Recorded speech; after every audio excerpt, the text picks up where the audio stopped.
क्रोएसियाको apply गर्ने बेला घर्किन लाग्यो है। क्रोएसियाको काम गर्न सबैभन्दा व्यस्त समय भनेको अप्रिल र मे महिना हो। त्यति बेला सिजनल काम पनि सुरु हुन्छन्।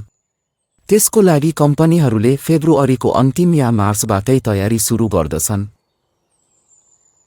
त्यसैले सिजनल कामदार चाहिने सबैभन्दा बढी व्यस्त समय अप्रिल मे महिना नै हो।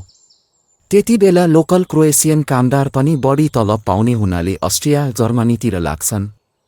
त्यसैले पनि सिजनमा क्रोएसियामा कामदार अभाव हुन्छ। त्यति बेला त्यहाँको लेबर मार्केट धान्ने भनेको बोस्निया, सर्बिया लगायतका बाल्कन देशहरू र दक्षिण तथा पूर्वी एसियन मुलुकका कामदारले हो।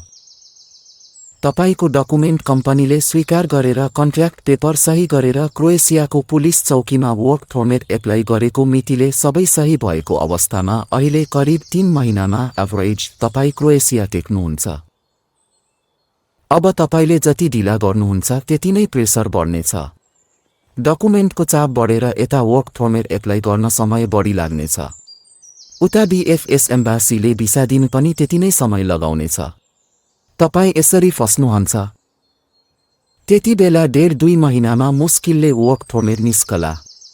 यता बीएफएसको डेट पाउनै मुस्किल। बीएफएसको डेट पाए भिसा पाउनै 2-2.5 महिना लाग्नेछ।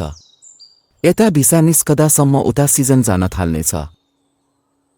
कम्पनीको डाइरेक्टर फन्किँदै पुलिस स्टेसन जान्छ, वर्क परमिट क्यान्सिल गरिदिन्छ। तपाई नेपालमा माला लगाएर अबिर जात्रा गरेर बाई बाई नेपाल लेखेर फेसबुक स्ट्याटस ठोक्दै घर तलका छिमेकीको मन जलाउँदै जहाज चढ्नुहुन्छ। जाग्रेब झरेपछि तपाईलाई इमिग्रेसन कम्पनीले रोक्छ। 2 रात इमिग्रेसन कैथुनुवा कोठाभित्रै राखेर जुन बाटो गयो त्यही बाटो फर्काउँछ। अनि घर तलको त्यही छिमेकीले 2 किलो खसीको मासु किनेर 7-8 सिट्टी लगाउँदै तपाईकै घरतिर हेर्दै खुसियाली मनाउँछ। अब फेब्रुअरी महिनापछि क्रोएसियाको एप्लाई गर्दा 10 पल्ट सोधेर कम्पनीले कम्तीमा 3 महिना कुर्न सक्छ भने मात्रै एप्लाई गर्नुहोस्। जाग्रेब पुगेर फर्कनुभन्दा पहिले नै तर्कन जाति। वर्षभरि चल्ने केही कम्पनीले चाहिँ जुनसुकै महिनामा कामदार भित्राउन सक्छन्। माथिको केस प्राय सिजनल र होटल रेस्टुरेन्ट लाइनमा घटेको देखियो। हामीले तपाईलाई सचेत गराउने मात्रै हो, प्लिज बुझिदिनुहोला।